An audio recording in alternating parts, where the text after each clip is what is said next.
Pinocchio. So what they did was they shot the entire film in live action, and they used this as a guide to do layouts for the film, for the cutting, for the way the action would flow into one another. They'd shoot live action and they'd blow it up to animation-sized paper, and then they'd put a sheet of animation paper on it and draw right over it. Some of the animators kind of, balked at that a little bit. They just like, I can do this, I don't need it.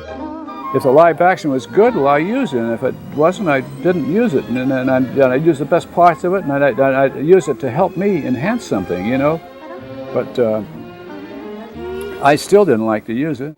It is arguable that this is a less creative way of doing things. But the Disney artists were not the sort of artists who would just, if you look at some of the photographs that were taken and then the photostats that were made of it, and then you look at the final animation, you can see that there's an enhancement that the animators brought to it. The animators knew that you have to go further in animation than you do in live action, otherwise it's going to look stilted. Ward Kimball had the luckiest role because the rest of us were sweating under all these restrictions of the live action we'd shot. They didn't shoot live action for him. I was always looking forward to the next scene because it was fun.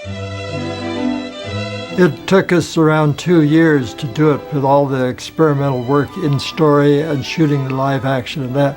But once we started animating it, it went quite fast. And we probably did the whole thing in 6 months. We all knew that it was a good picture because you could see it from the time we were shooting the live action on it. If Walt had been right in his vision of what the audience wanted, well, we'd be in business, and he was right. They just loved the picture.